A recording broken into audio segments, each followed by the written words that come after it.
ఇటీవల కాలంలో తెలుగు సినిమాల కంటే ఓటీటీ ప్లాట్‌ఫామ్స్‌లో వస్తున్న సీరీస్ ఎక్కువగా ప్రజాదరణను చూరగొంటున్నాయి. ఈ నేపథ్యంలో జూలై 19న ప్రముఖ ఓటీటీ ప్లాట్‌ఫామ్ జీ5లో అంజలి, అనన్య నాగళ్ల, రవీంద్ర విజయ్, శ్రీతేజ్ ముఖ్య పాత్రధారులుగా రూపొందిన బహిష్కరణ వెబ్ సిరీస్ స్ట్రీమింగ్ అయింది. దీన్ని ముఖేష్ ప్రజాపతి దర్శకత్వంలో ప్రశాంతి మలిశెట్టి నిర్మించారు. 6 ఎపిసోడ్స్‌గా వచ్చిన ఈ సిరీస్ ఎలా ఉందో చూద్దాం. కథ విషయానికి వస్తే పెద్దపల్లి గ్రామం. దాని చుట్టుపక్కల 10 ఊర్లకు శివయ్య ప్రెసిడెంట్. తను చెప్పిందే వేదం.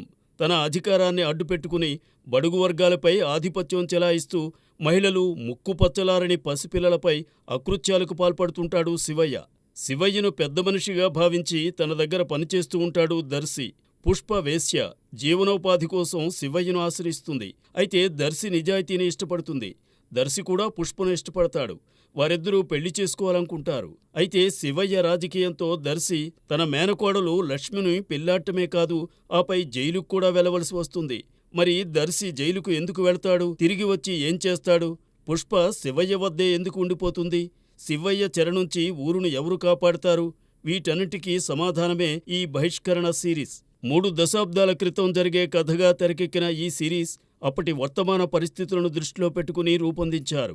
కులమతాల పట్టింపులు, పెత్తందార్ల అకృత్యాలను కథాంశంగా తీసుకుని దర్శకుడు ముఖేష్ ప్రజాపతి దీనిని తెరకెక్కించాడు. పల్లెటూరి రాజకీయాలనే కాదు, అందాలను కూడా అద్భుతంగా క్యాప్చర్ చేశారు. మొత్తం 6 ఎపిసోడ్స్గా రూపొందిన ఈ సిరీస్లో పాటలు కూడా ఆకట్టుకునేలా ఉన్నాయి. అయితే అక్కడక్కడ నేపథ్య సంగీతం కొంచెం నెమ్మదించినట్లు అనిపించింది. సిద్ధార్థ్ సదాశివుని బీజిఎం కనుక తమన్ స్టైల్లో ఉండి ఉన్నట్లయితే ఈ సిరీస్ ఇంకా మంచి ఊపుతో సాగేదేమో అనిపించింది. ప్రధాన పాత్రలైన శివయ్య, పుష్ప, దర్శి, లక్ష్మీ పాత్రల మధ్య ఘర్షణతో పాటు సంఘర్షణను చక్కగా చూపించారు.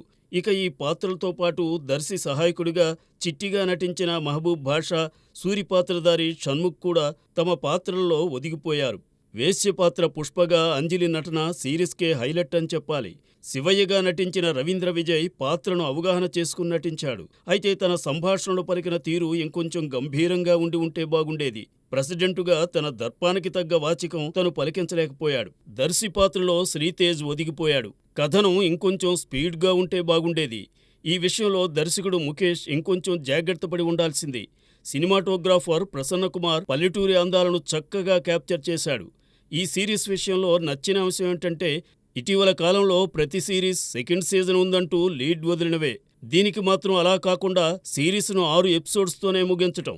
ఈ విషయంలో దర్శక నిర్మాతలను అభినందించాల్సిందే. ప్రత్యేకించి నిర్మాణ విలువలు చాలా బాగున్నాయి. ఒకసారి చూడటానికి ఎలాంటి బోరు కొట్టదు.